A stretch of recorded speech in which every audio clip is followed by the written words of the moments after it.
솔로몬에게 나타난 하나님의 지혜 이런 제목으로 우리 본문 열왕기상 4장 1절에서 19절 말씀을 함께 나누도록 하겠습니다.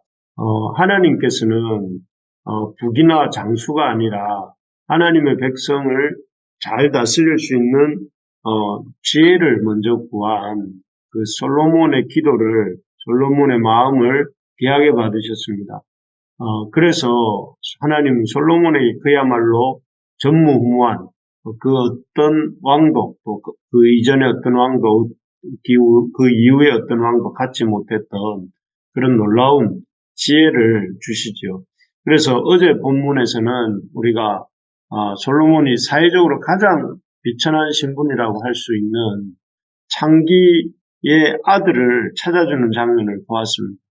이 사건을 통해서, 어제 그 사건을 통해서 솔로몬은 왕이지만, 참 이스라엘 백성들의 가장, 어렵고 힘든 부분조차도 쉽게 지혜롭게 다룰 수 있고, 또 해결해 줄 수 있는, 그런, 진짜 왕과 같은 존재로 백성들에게 인정을 받게 되죠.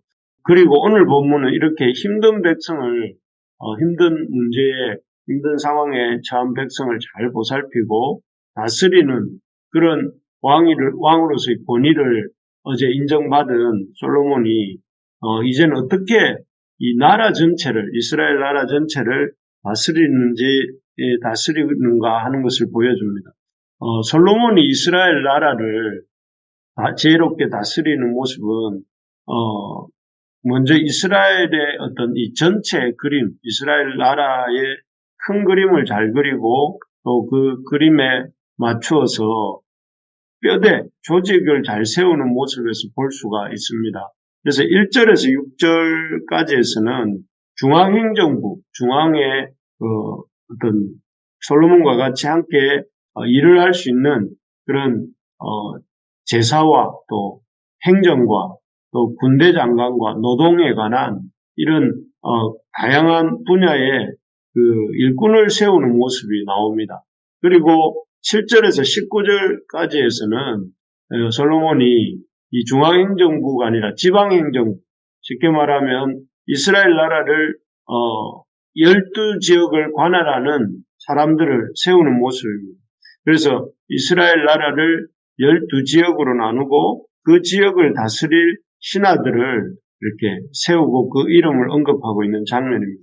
이를 통해서 솔로몬은 백성들 한 사람 한 사람의 아픔을 주관하고 또 그 만지며 또 해결해 줄 수 있는 그런 왕일 뿐만 아니라 또 동시에 이 이스라엘 나라 전체를 총괄하고 또 이끌어갈 수 있는 그런 능력이 있는 사람이라는 것을, 왕이라는 것을 입증해 보입니다. 그래서 이것을 통해서 그가 하나님의 지혜가, 그에게 주신 하나님의 지혜가 얼마나 놀라운 것인지를 보여주는데요. 이스라엘 나라 전체를 다스릴 능력이 있음을 솔로몬 왕이 어떻게 입증하고 있는가 하는 것을 이 전체적인 본문을 통해 살펴보면 먼저 1절에서 6절까지 아까 말씀드린 것처럼 중앙행정부를 구성하는 장면입니다. 이 중앙행정부를 구성하는 것을 보면 솔로몬은 먼저 그 각 분야에 그 분야를 잘 다스릴 만한 역량을 갖춘 사람들을 세웁니다.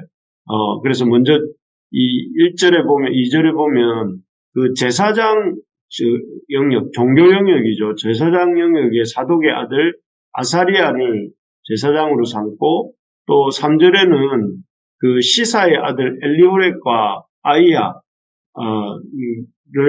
서기관과 또 아힐룻의 아들 여호사밧은 사관으로 3절에 보니까 사관, 행정을 맡은 사람들이죠. 행정을 감당하는 사람들 그렇게 세우고 또 그 다음에 이 4절에는 그 군대 어떤 국방인데 군대의 장관으로서 분하야를 군사령관으로 또 세우는 장면이 나오고 그리고 6절에는 그 아도니람이라는 사람을 노동감독관으로 아이사리를 국내 대신으로 내무부 장관쯤 되는 것 같습니다.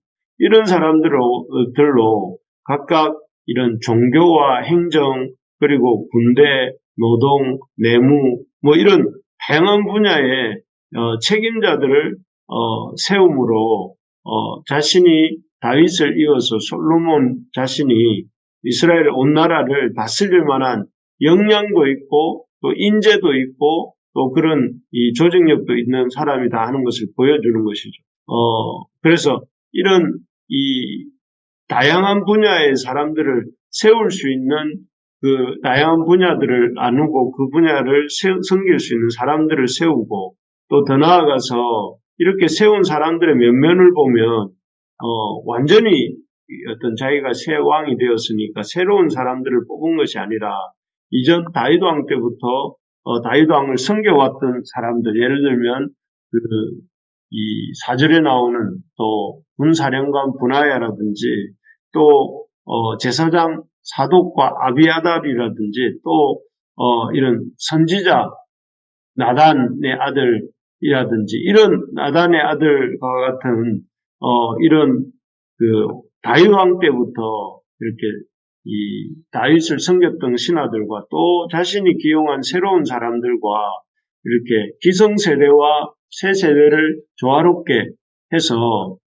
연속성도 있게 하면서 동시에 이런 그 이스라엘 나라의 조직이 새로운 조직을 갖출 수 있도록 새로운 인물도 기용하는, 그래서 참 이 중앙행정부를 기용하는 모습을 통해서 솔로몬이 이런 영적인 영역뿐만 아니라 모든 국가를 다스리는 삶의 모든 영역에도 지혜가 있고 그 지혜 속에서 규모 있게 나라 살림을, 나라의 조직을 꾸리고 시작하는 것을 볼 수가 있습니다. 그래서 이를 통해서 우리가 깨닫게 되는 것은 하나님의 지혜를 우리가 구해야 되겠고 믿음의 영역뿐만 아니라 신앙생활의 영역뿐만 아니라 삶의 전 영역에 걸쳐서 우리가 하나님의 지혜를 구해야 되겠고 그 지혜를 따라서 우리에게 주어진 삶을 규모 있게 또 그리고 참 구체적으로 이렇게 감당해 가야 된다 하는 것을 보게 됩니다.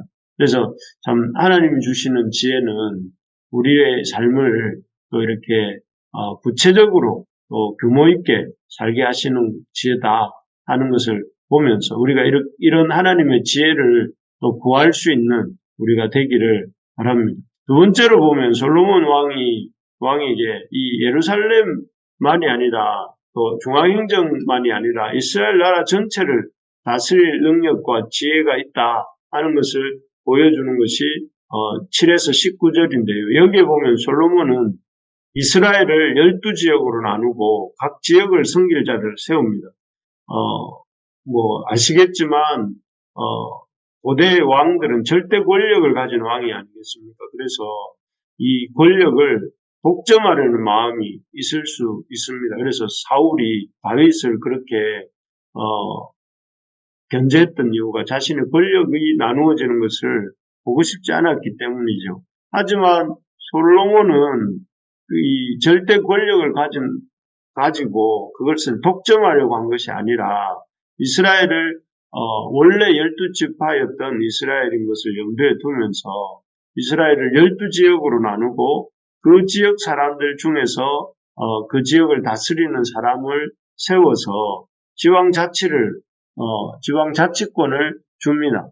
그래서 이스라엘 전체 나라는 자신이 왕으로서 다스리지만 각 지방은 지방대로 자치할 수 있게 하는 것이죠. 그래서 이런 지혜를 발휘하는 것은 참 어찌 보면 오늘날 우리 지방자치제가 그 원조가 이 솔로몬의 이런 지혜가 아닌가 이런 생각이 들 정도입니다. 어쨌든 이 각 지역의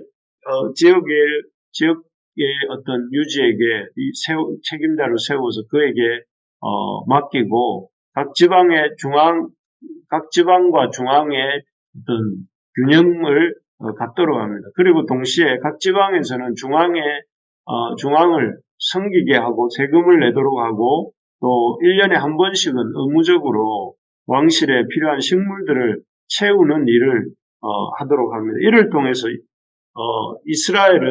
이스라엘이라는 나라는 국가로서의 규모를 갖게 되고 또 왕권이 강화되는 동시에 참 이스라엘의 그 하나님의 12지파로서의 독특성도 유지하고 살게 된 것이죠.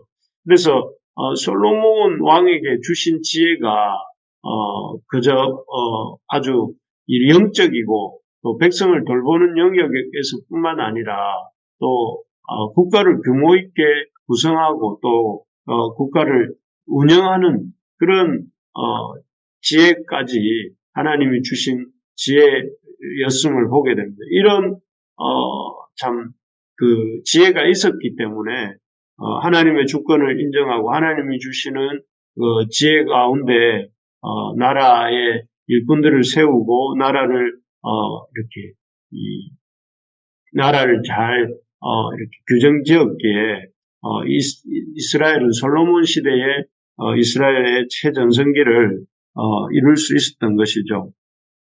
그렇습니다. 하나님은 이런 하나님이 주시는 지혜를 우리가 가질 때에 우리가 우리에게 맡겨주신 일을 규모 있게 감당하는 것이고 감당할 수 있고 또 하나님의 일을 규모 있게 감당하는 것 아주 이렇게 힘을 잘 분산하고 서로 분담하고 서로를 세워가면서 일을 하는 것이 하나님의 뜻이다 하는 것을 볼 수가 있습니다. 그리고 또 그렇게 될 때에 하나님의 역사를 우리가 잘 이루어갈 수 있는데요. 그런 면에서 우리가 하나님의 지혜로 우리에게 맡겨주신 일들을 잘 사람을 세우고 또 그 사람들을 세워서 하나님의 일을 감당하고 서로 또 그 일들을 이렇게 규모 있게 해 나갈 때에 이런 하나님 주시는 그런 은혜와 부흥이 우리 가운데 임하게 된다 하는 것을 깨닫게 됩니다. 그래서 이런 하나님의 지혜로 말미암아